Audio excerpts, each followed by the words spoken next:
विश्वनाथ भगवान की महती कृपा से माँ भगवती भागीरथी के सुंदर पावन तट पर परम पूज्य गुरु जी की मधुर स्मृतियों के साथ हम सभी लोग यहाँ समवेत हुए भगवान की बड़ी कृपा और उनका अनुग्रह मानना चाहिए। इस सत्संग का मिलना और वो भी पवित्र किसी धाम या तीर्थ में सत्संग की प्राप्ति होना, ये भगवान की कृपा के बिना एक अत्यंत ऋषियों की तपस्या रही है। हजारों वर्षों से, हजारों वर्षों का इतिहास। वैसे तो यह नगरी पौराणिक है, वारणावर्त पर्वत से घिरी हुई है और पौराणिक इतिहास इसका बहुत उपलब्ध है। और ऋषियों की जो भूमि है, तपस्या का एक आकर्षण इस भूमि में हमेशा से रहा है। और इसका जो सबसे हम लोगों के मन को थोड़ा मुग्ध करने वाला और एक भावना को जन्म देने वाली बात यह है कि हम लोगों की परंपरा के दादा गुरु जी परम पूज्य तपोवन महाराज जी की ये तपस्या ही रही है। एक दिन हम लोग चलेंगे उनकी कुटिया का दर्शन करने। तो इसी भूमि पर एक विभूति के नाम से जाने जाने वाले तपोवन महाराज जी ने यहाँ तप किया, आत्मरमण किया और परम पूज्य गुरुदेव ने यही 11 से अधिक वर्षों तक तपस्या पूर्वक रह के आत्मविद्या का अनुसंधान किया। तो यह जो भूमि है अनेक अवधूत संतों की, आत्मरमण करने वाले संतों की भूमि रही है और आज भी है। यत्र तत्र यहाँ पर बहुत सारे संत अपने अपने स्थान पर साधन करते हैं। तो ये हिमालय की एक शोभा है। तो इसी भावना से इस भूमि का सेवन करना चाहिए। भावना प्रधान ही जगत होता है। जगत वो नहीं होता जैसा सामान्य रूप से दिखाई देता है। जगत वो होता है जो हमें अपने भावना की दृष्टि से दिखाई देता है। भगवती भागीरथी यहाँ प्रवाहित है। हो सकता है किसी के लिए नदी हो, किसी के लिए क्रीड़ा स्थली भी हो। यहाँ तो नहीं होता, मैं सामान्य रूप से कह रहा हूँ। लेकिन हम लोगों के लिए वो भगवती है, भगवान का चरणामृत है। साधु संतों को, भक्तों को पवित्र पावन करने वाली है। तो गंगा जी तो वही है, लेकिन देखने की दृष्टि ही वास्तविक फल देने वाली होती है। ये विषय में हम लोग आएंगे उपनिषद के। तो भावना प्रधान जगत होता है। जैसी हमारी भावना है वैसा ही हमको जगत दिखाई देता है। न केवल दिखाई देता है बल्कि उसका प्रत्युत्तर भी उसी प्रकार से मिलता है। सज्जन को यह जगत सज्जन दिखता है और उसके जीवन में परिणाम भी उसको अपनी भावना के अनुसार ही दिखाई देते हैं।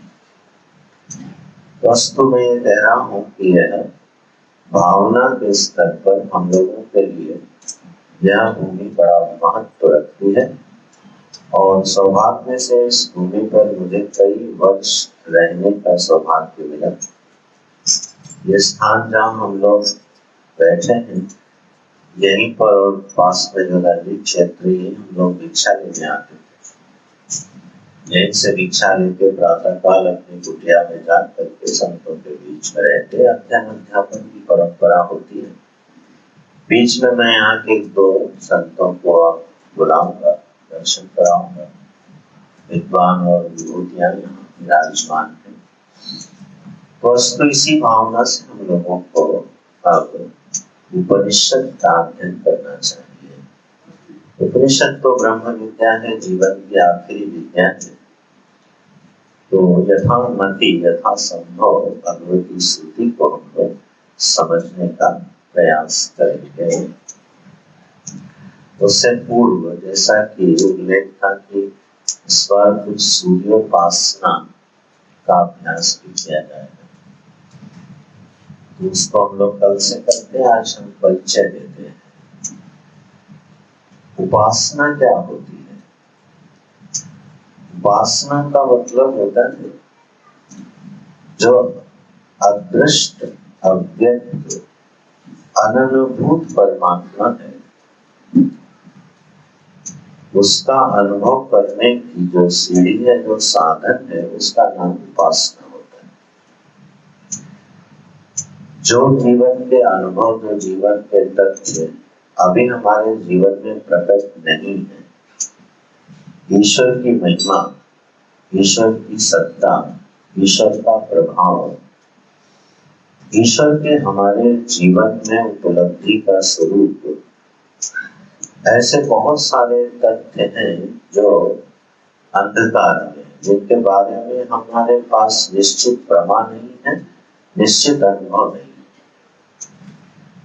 हम इस जगत को उतना नहीं जानते जैसा वो है, और शायद ईश्वर को भी उतना नहीं जानते जैसे वो है।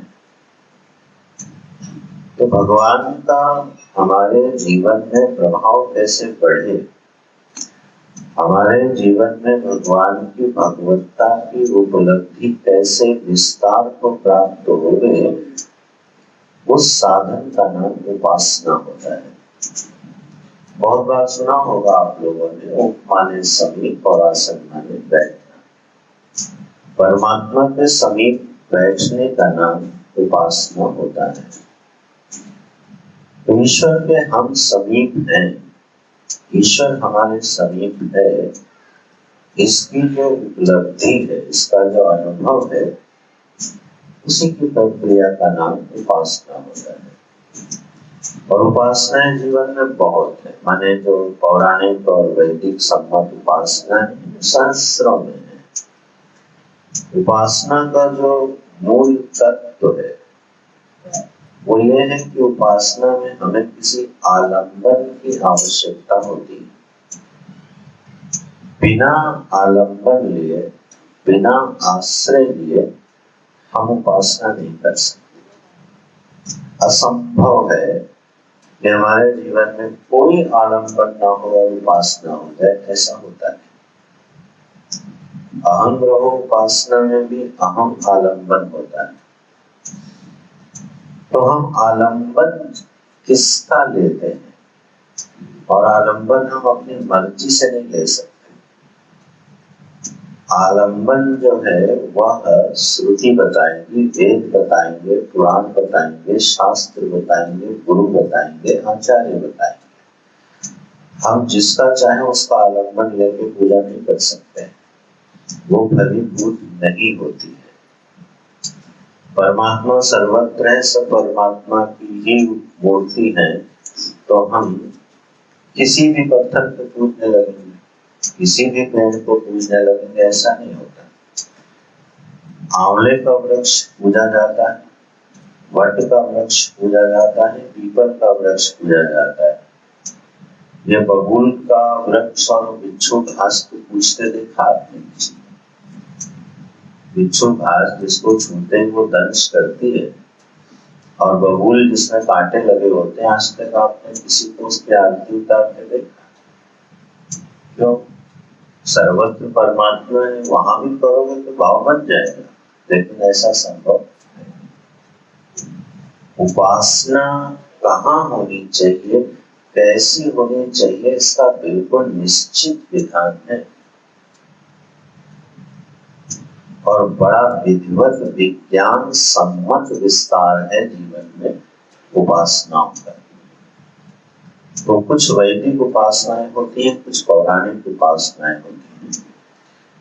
शालिग्राम में भगवान विष्णु की उपासना करना, भगवान का विग्रह बना के उसमें भगवान का ध्यान करना, जो गंगा जी जैसे पवित्र नदियां, हिमालय जैसे पवित्र पर्वत हैं, इनको आलंबन बना के भगवान का स्मरण करना, ये सारे विधान और उनकी पूजा की विधि, उपासना की विधि हम सबको प्राप्त है।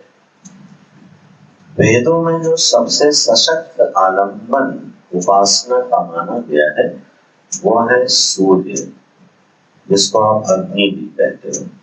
अग्नि का नाम ही सूर्य है। दूरस्थ अग्नि को ही सूर्य कहते हैं और समीपस्थ सूर्य को अग्नि कहते हैं। यह अग्नि तत्व का ही प्रतीक है। जब वेदों का प्रारंभ होता है तो उसका सर्वप्रथम मंत्र यही है, अग्नि ईडे पुरोहितम। मैं अग्नि की उपासना करता हूँ, स्तुति करता हूँ।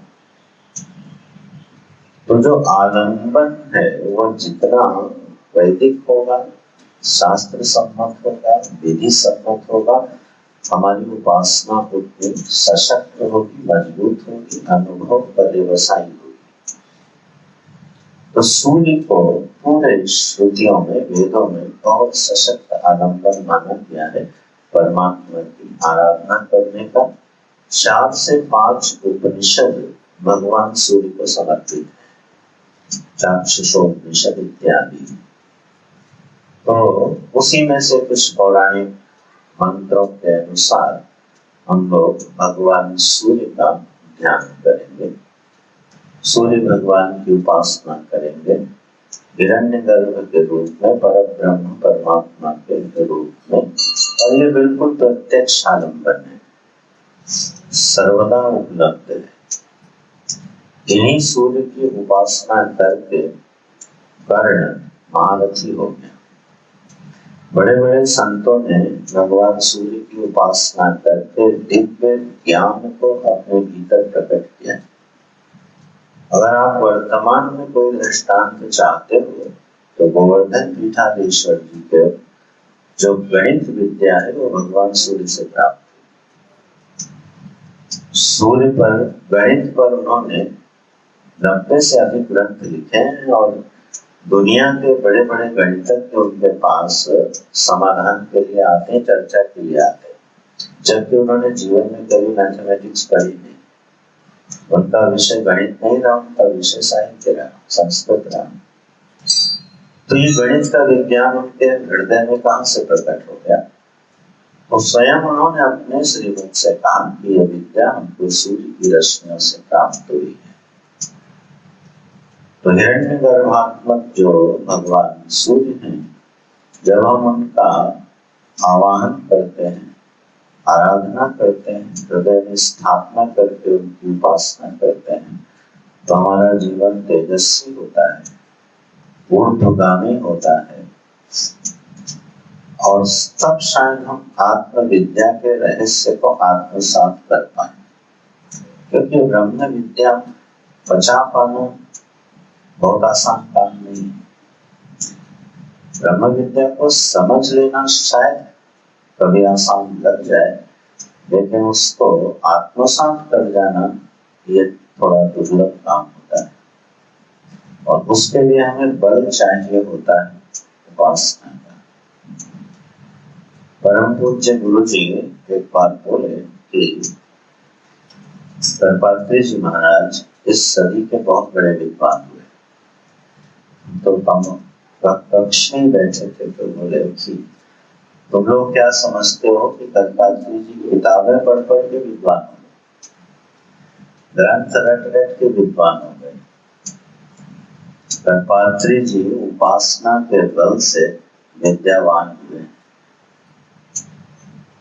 ग्रंथ को पढ़ के विद्वान होना वह भी एक परिश्रम है, लेकिन विद्या तो उपासना के बिना उतरती नहीं जीवन में। कोई भी विद्या हो तप और उपासना के बिना आती नहीं है।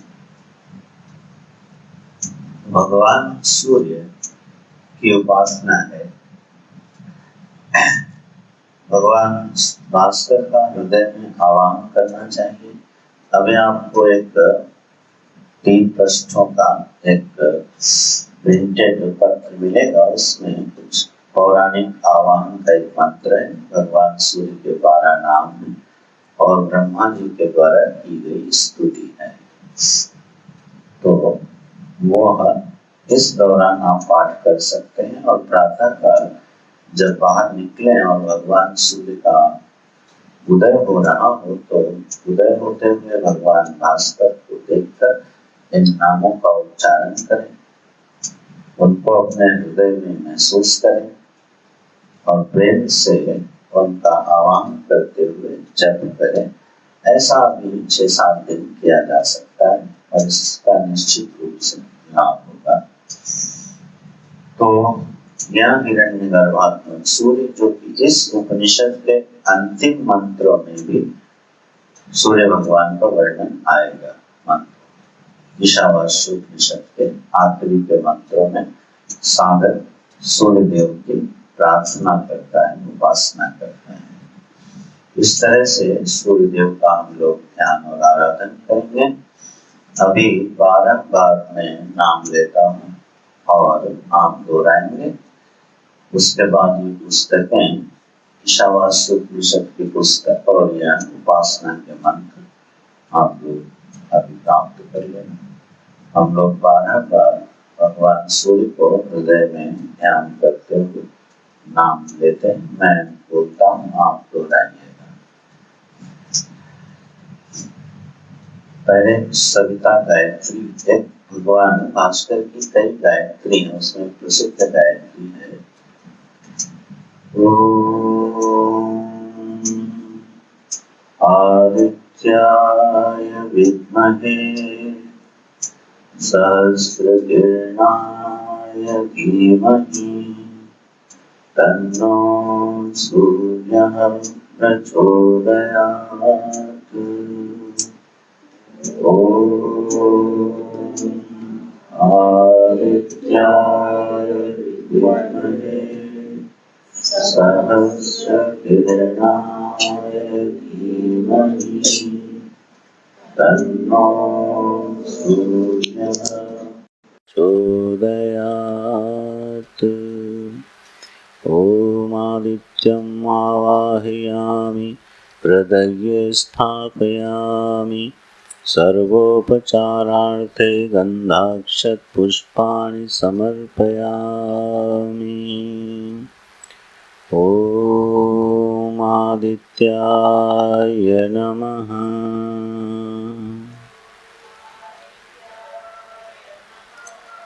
ॐ आदित्याय नमः।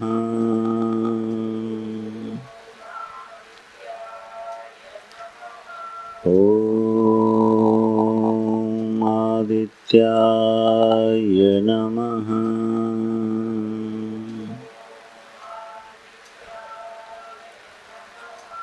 ॐ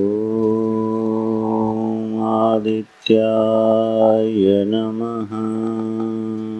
ॐ आदित्याय नमः।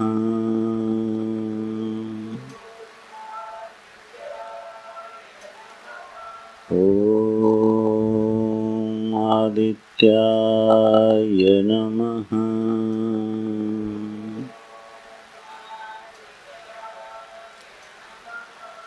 ॐ आदित्याय नमः।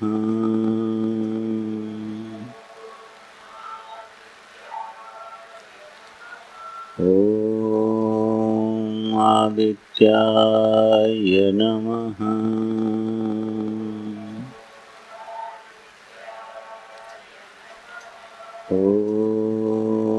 ॐ आदित्याय नमः।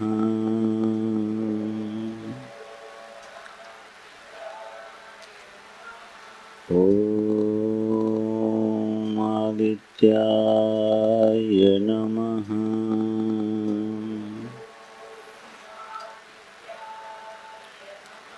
ॐ आदित्याय नमः।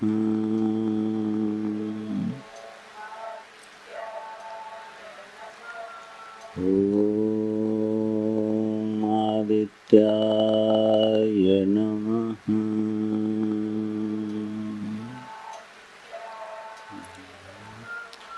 ॐ आदित्याय विद्महे